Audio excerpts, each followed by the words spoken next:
What comes to mind when you find someone sentenced to prison for murder? Maybe he is not as bad as you think, or he is. But we all want to hear how it all happened before we judge. This is Shayi, a young, handsome gentleman who found himself at the mercy of the law 6 months later. Shayi was a happily married man to the love of his life, Remy. Shayi is the marketing manager of a construction firm, and it was going to be a wonderful evening party for the company's newest client. Remy can't afford to miss it. At the party event, Shayi and his beautiful wife were walking down the stairs when Remy came across 2 guys she was familiar with. She knew these guys were stalking her everywhere she goes and had to tell her husband, but Shayi thinks it's a coincidence. This shouldn't ruin the party, though. Remy wanted to use the restroom when Dennis stopped her. She wasn't comfortable any longer and had to tell him that she's married, but the dude doesn't care. Just then, Shayi came to her rescue. Although the event was strictly by invitation and Dennis doesn't seem to be one of the invited guests, Shayi then asked the security guard to escort him out. It got so extreme that Dennis and his friend Emika had to track the couple down to their apartment after the party. Emika wasn't cool with what he was about to do, but he had no choice here. The question is, what is Dennis up to now? That night, Remy went to the kitchen to get water when she saw 2 strange men in the living room. Shayi rushed to check what was going on when he was hit severely by Emeka. These guys tied Shayi and her unconscious husband up until he gained consciousness. He wanted to know what they wanted. They could have all the money they want, but Dennis is becoming more unreasonable. Emeka knew what his friend was about to do and wanted to stop him, but Dennis wants Shayi to pay for humiliating him in public. He then dragged her to the bedroom and asked Emeka to bring in Shayi to watch him sleep with his wife. How cruel can this be? Horrible memories like this shall forever linger in the heart of this couple, till death part them away. And to make matters worse, Dennis threatened to end their lives if they decide to involve the police or anyone. Shayi couldn't look at his wife and how she has been brutalized. He needs to call the police or even notify their relatives, but Remy wouldn't want him to do such after the threats Dennis pulled. This was a very tough time for the couple, but first they underwent a series of tests for possible STDs. The couples were back from the clinic, and Remy has been silent since the horrible incident. Shayi knows now is the time she needs him the most. He thinks they should still report to the police, but Remy wants him to know that this is Nigeria, when the bad guys walk away freely and the victims look helpless, like there is no law. Remy happens to be traumatized the most as it turned into nightmares. He suggests seeing a therapist, but she wouldn't want to. She'd rather bear her pains alone. It's weeks now, and Remy just wants to be isolated. She wasn't ready to mingle even when Shayi wanted them to go attend a client's birthday. This hasn't been easy for Shayi also, even at his place of work, but he tried as much as possible to gather his broken pieces together. Remy wasn't really helping matters here, as she denies her husband for sex also after many weeks. Yes, we can understand that things haven't been easy for her too, but has she thought of losing her husband in the arms of another woman in the process? Why doesn't she want someone else to help her? A good therapist will be just fine. The therapist was also finding it difficult putting them together. Perhaps it's their first time in a therapy session, but to be honest, most couples wouldn't come this far to heal, but rather, they break away. This time, Remy thinks that they are drifting apart. The success of every home lies within every woman to keep. Now the therapy session looks more easier as the couples were able to fix things together. But from the session, Shayi seems to be the one hurt the most, even though Remy was the victim.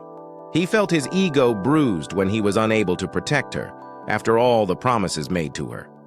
Now, you would agree with me that love only isn't what keeps a marriage, but forgiveness, temperance, commitment, communication, and others. The couples were back on track again when they ran into these horrible dudes again. Dennis never felt remorseful over everything he did to them, but rather, he made mockery of them. Remy's day was already ruined. Her husband tried talking to her, but she indirectly evoked his sleeping ego. Shay needs to act fast to prove to his wife that he is still the man that she married. But what is he up to this time? He traced Dennis and his friend to their home, and with the gun he bought from a dealer for his mission. But will he kill them? Dennis still underrated the guy with the gun due to the first impression Shay displayed. Dennis was right, because he still didn't have the balls with the gun in his hands. Dennis rushed him and met his unfortunate end. Shay never saw this coming. He only wanted to threaten the guys, but now has been reported as a murderer. Remy woke up to find her husband not by her side as usual. She called his colleague at work to know if he resumed work very early, but he wasn't there.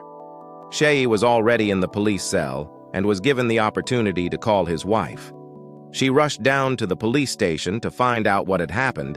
Shay asked her to get the best lawyer that they could afford because things were about to change. Remy, together with her best friend, Sarah, had to meet one of the best lawyers in town. After much persistence, Barrister Ocon decided to take up the case. Barrister Ocon met with Shay, and they needed to get to work, even though it wasn't going to be an easy task. Remy also has been working tirelessly with her husband's case. Sarah couldn't put her friend together any longer that she had to tell Remy's mother. Her mom felt for her child and thought she could have been confined to her. It was the first day in court. Shay pleaded not guilty and was also denied bail. The court adjourned the cases to commence proceedings after some weeks. Days later, Barrister Ocon called Remy to tell her that someone was willing to testify against the deceased if only they could drop all charges against him as an accomplice. Remy wouldn't agree, but the barrister suggested that a plea bargain is the best option to reduce Shay's prison sentence. It was the final day in court, and after the plea deal was accepted, Shay was sentenced to 15 years imprisonment. How wrong can this go? Remy came to see her husband on the first visiting week, but will she continue this for the next 15 years? Only time shall tell. Now it's been over a year, and she has been thinking lately, after many pieces of advice from everywhere, especially her mother, to move on with her life. She wants to have a private time with her husband in prison for the sake of having a child, but Shay wouldn't accept sleeping with his wife in prison. From 1 year to 5 years, and his wife still remained faithful, Shay now faced brutality for inmates, and it was beginning to affect him psychologically. He now sees his wife as a pest, and as a matter of fact, he also wants his wife to move on with her life and never come back. What then happens to the memories of how they first met at the bar? The vows that he was going to love her and protect her for as long as he draws breath? At least, this should be the breaking point of every woman, no matter how diligent she can be. But will she give up? Sarah thinks that Shay is right. Having a home is the dream of every woman, and she doesn't see Shay in the picture any longer because she also wasn't getting younger. Sarah even arranged a date for her friend with a gentleman who was everything like Shay, as she tried her best to let go of her husband who was facing judgment, all because he wanted to protect her. But she couldn't do it. She could share in his pain on the other side of life. How many women could exhibit such care and compassion? She insisted on seeing Shay. There must be a way out. Yes, life could spring up in its challenging ways, but it's our choice to choose how we deal with our challenges. All she wanted was to make babies. Emeka, on the flip side, has been feeling guilty of his past. He came to ask for her forgiveness together with his wife. Remy was amazed how women end up with such cold-hearted men, although she forgave him. Finally, after many years, Remy had a son, but the question is to whom, after all the fighting spirit she put up? Lo and behold, it was for Shay. They finally made love in the prison, and Shay's sentencing was reduced for good behavior among other inmates. Remy was indeed a woman of virtue. What are your thoughts? Comment below. Thanks for watching. Please comment your thoughts and also like and share this video for more super amazing videos that we are bringing to you. And if you're watching from our YouTube channel, you can also subscribe and turn on your notification for more. Thank you.